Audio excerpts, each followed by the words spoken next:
Hello， 大家好，我是伟权。那今天这个视频呢，我们就一起来了解属牛的在2026年丙午年会迎来如何的一个运势呢？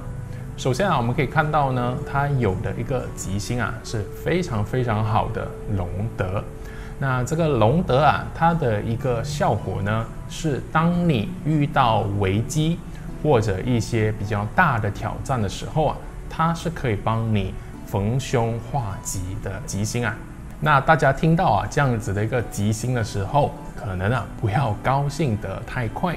因为你要思考的是什么事情或者什么情况下你会需要逢凶化吉呢？那肯定是因为不好的事情发生在你身上，所以呢你才会需要这个吉星那我们呢，在接下来看的话，就会发现属牛的在今年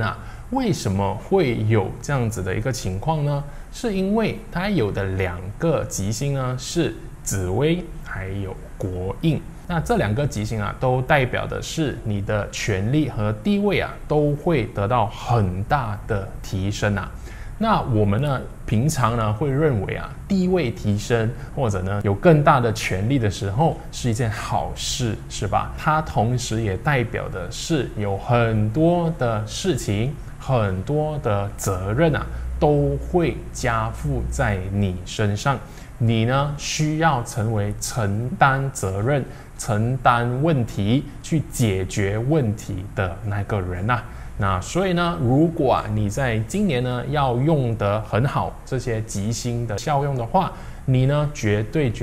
不能逃避责任，你要呢非常坚定的、非常勇敢的去说，我可以承担这一切，我可以去面对，我可以去解决啦。因为当你这样子去利用这些吉星的时候，他们呢才会给你带来一个好的效果。那我为什么这么强烈的推荐你们呢？一定要去用这个吉星呢？因为如果你们不这么用的话，你呢就会陷入属牛的在今年会有的凶星啦。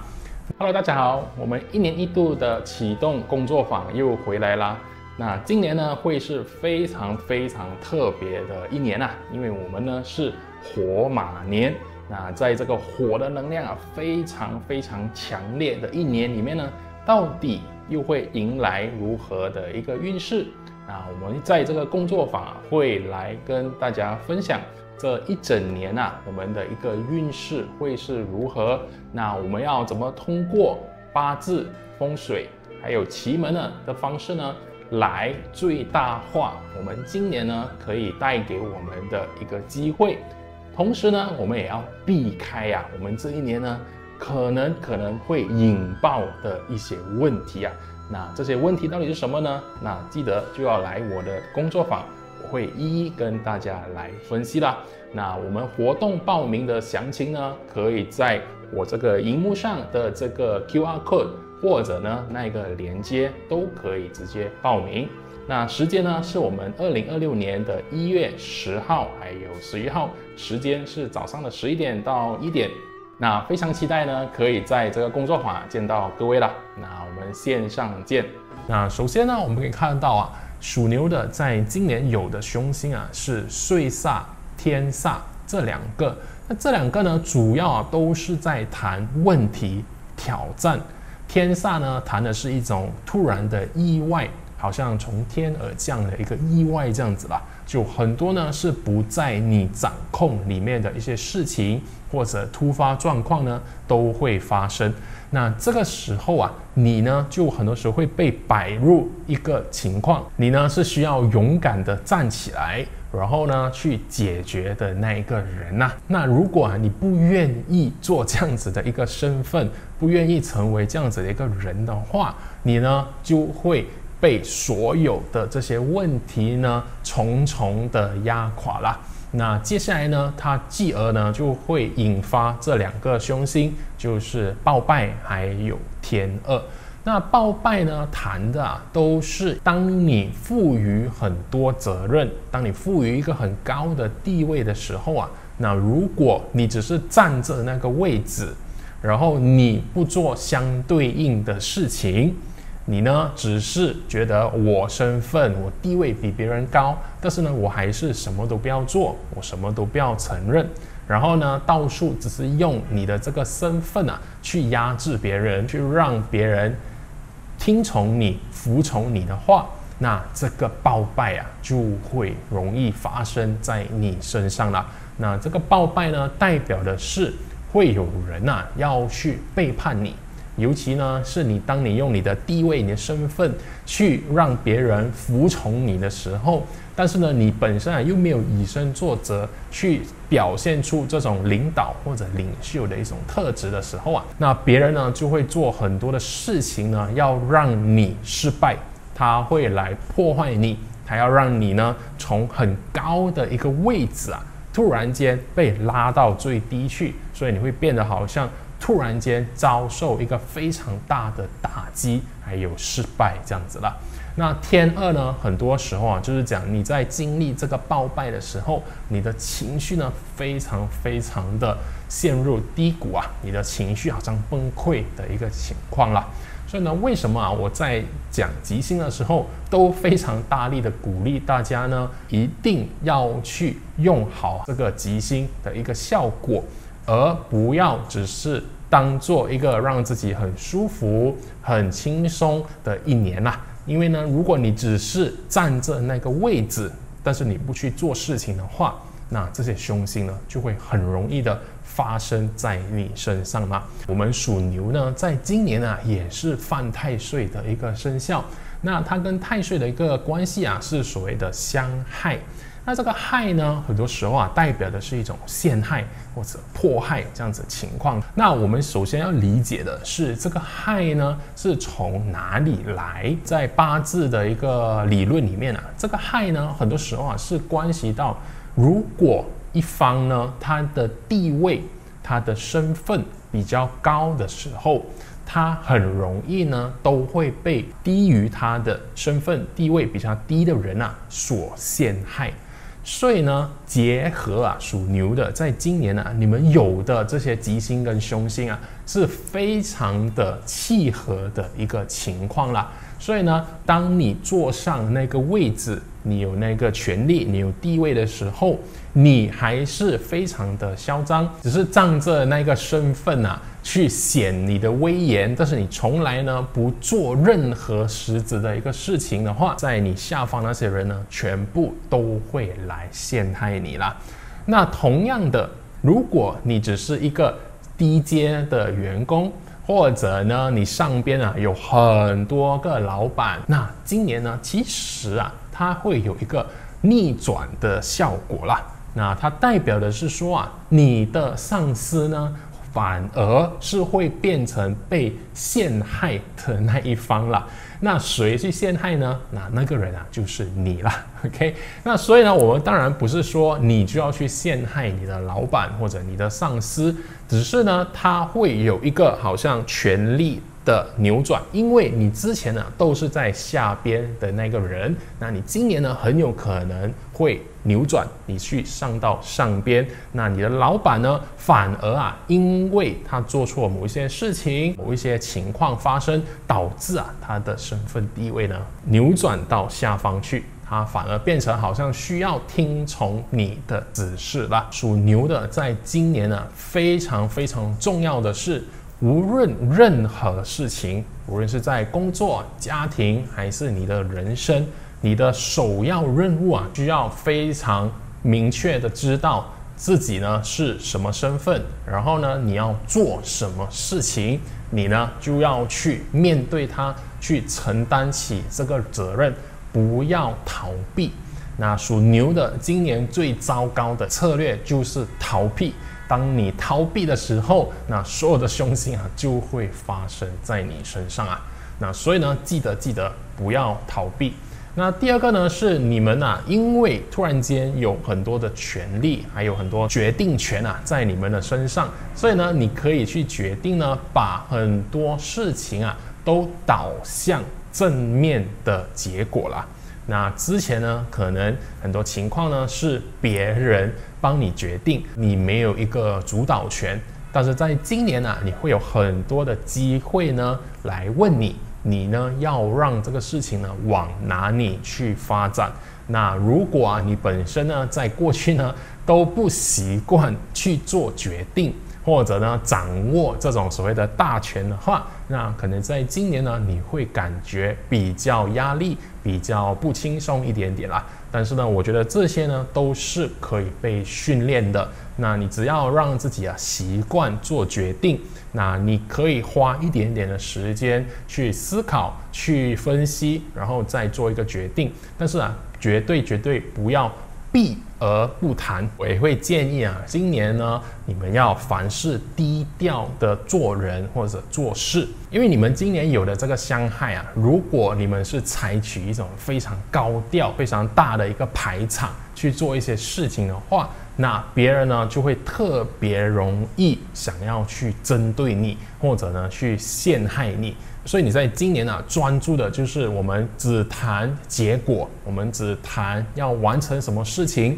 然后我们都是低调的去做，我们不在意这种外在的排场、外在的这些面子的问题啦。属牛的在今年啊，其实是蛮不错的一年，只是有一些小小的部分，你们呢需要多加留意啦。那有一句话来讲的话，你们在今年呢地位会比较高，责任也会比较大，那压力呢也会接踵而来。那你在今年呢就要可以沉得住气去面对这一切，然后呢低调的做人做事，那一切呢就会非常的好啦。那接下来呢，我就想跟大家分享一下，每个人的八字啊，其实不是只有一个生肖，而是有4个生肖。因为在我们的八字理论里面，我们有年、月、日、时。那你会点击这个视频啊，是因为你是属牛的，对吧？所以我们的年呢是属牛的，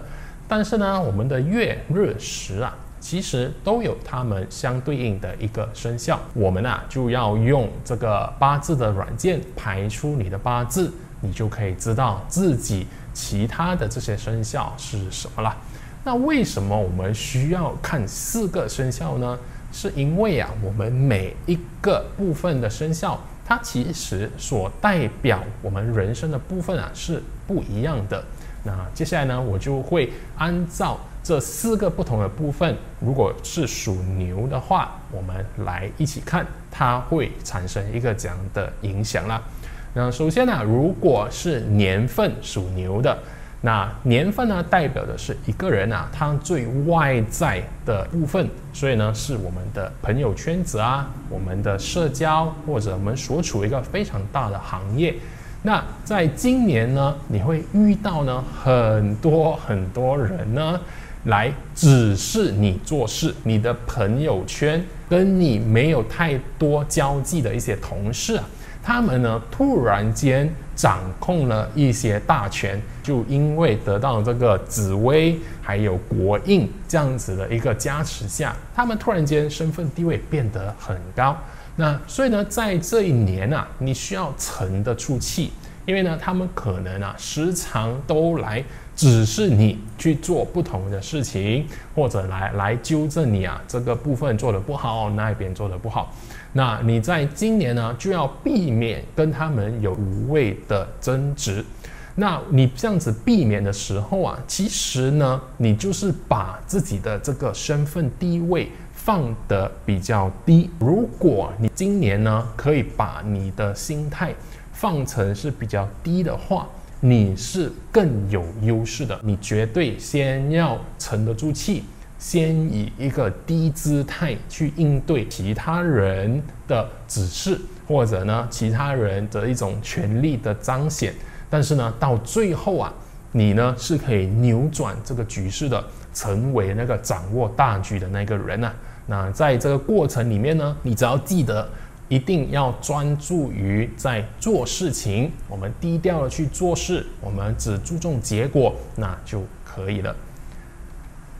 好，那如果你的月份呢是属牛的话，那月份呢代表的是一个人的事业还有工作。那在今年呢，你在工作方面啊，你突然间呢会有很大的一个责任，那因为有这些吉星的加持啊，你的身份、你的地位呢，都得到很大的一个上涨。所以呢，你在这个时候啊，你就要问自己：我坐在这个位置的时候，我应该做什么？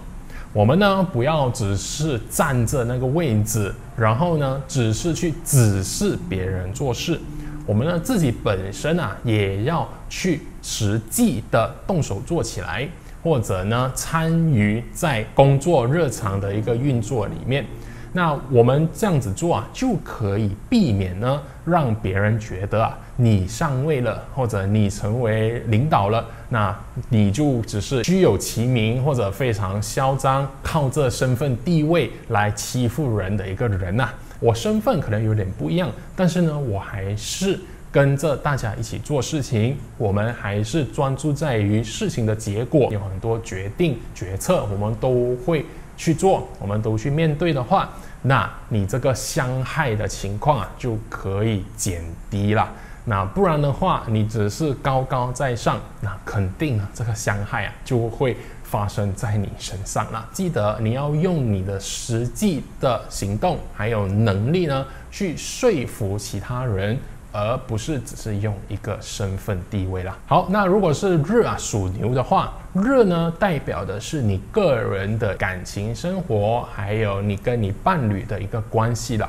那由于啊有这个紫微还有国印这2个吉星的加持下，那很有可能呢你自己感觉我要主导整个感情，或者呢你的伴侣他也是有同样的想法，那这样子的情况出现的时候啊，双方呢就会变得比较紧张一点点啦。因为呢你们时常会有一种好像权力斗争，那你们的地位呢有点不平衡的一个情况出现。在我们的感情生活里面啊，永远讲的就是人与人之间的一种连接，对吧？它是一种很深刻的内心的一种情感连接啊，它不是呢外在的权力掌控。如果你们只专注于这种谁的身份、谁的地位、谁主导家里的一个事情的话，那在今年呢，你们的感情会比较紧张一点点啦。我会非常非常需要留意啊这个部分，多进行一些沟通。那如果需要的时候，也要以一种退让或者妥协的方式来前进。那不然的话，如果双方啊都觉得自己是比较高身份的，或我要主导这个决定的，那很有可能就会导致你们的感情呢出现一些裂痕啦。如果你本身呢是单身的话，那在今年呢其实是没有任何的桃花或者吸引异性的一个星啊在这里。那你可以做的呢就是采取比较主动的一个姿态，去跟别人邀约去约会，或者呢制造更多的机会给自己啦。不过当然啦，因为这些吉星呢它有时候会表现得比较急迫咄咄逼人的一种感觉啊，所以我们也要尽量的避免啊，让对方呢感觉你是一个非常心急，或者呢要掌控所有东西的一个情况。好，那如果是时柱啊属牛的话，它代表的是一个人内心深处的一个想法，还有你的下属、孩子，你手上所拥有的资产啊。那在今年呢，由于有这样子的一个吉凶星的影响下，你很容易呢就陷入一种自以为是的心态。因为呢你会觉得啊自己呢就是非常的高贵的、非常的高地位的一个人，那我想的、我做的所有都是对的，那别人呢都是有问题的。那如果呢你是以这样子一种好像高高在上的心态去过生活的话，那你很容易啊就会碰壁啊。那记得今年呢你总要保持低调，一种谦卑的心态，那这个害呢还有那些凶星啊就不会落在你的身上了。那如果是员工还有孩子的话，他们在今年啊可能都会表现得他们更加要有更多的独立空间，他们想要掌控更多的一些主导权，他们想要为自己的可能工作啊，或者他们的学业、他们的生活有更多的一个主导权，他们想要为自己做决定。你身为他们的上司或者父母的话，你可以做的就是提供一个适当合适的空间范围给他们去发挥了。那最惨的一个事情啊，就是你不让他们去做这样子的事情的话，他们啊就会变得要跟你对抗，要跟你反抗。记得，属牛的在今年啊，你们的一个问题呢，永远都是那个权力的不平衡，谁可以保持那个退让、比较谦卑的那个心态的人的话，它其实是比较有利的，会让整个情况呢变得更好了。好，那至于投资的话，在今年啊，其实也没有任何的吉星或者凶星呢对它造成什么影响。但是呢，它更多的是你自己本身呢，不要对你的投资过于的自信啊。可能今年呢，有人跟你推荐某一些的投资产品啊，或者某一个股票呢，是很适合去购买的。那你可能听到了就觉得哇，就180%，就觉得我非常的有自信，这个就是对的。那在今年呢，也要非常的留意，因为如果你过度自信的时候，很有可能啊就是做错决定的时候啦。因为有这个暴败天2，代表的都是当你去到最高的一个自信的时候，很容易呢就会陷入低潮，或者去到最低的一个情况。好，那以上呢就是属牛的在这个2026年总体的一个运势啦。那如果大家喜欢这样子的一个视频的话，记得点赞、留言，还有分享给你属牛的家人朋友啦。那在这里呢，我先预祝各位属牛的朋友新年快乐，身体健康，一切顺顺利利。我们下一个视频见，拜拜。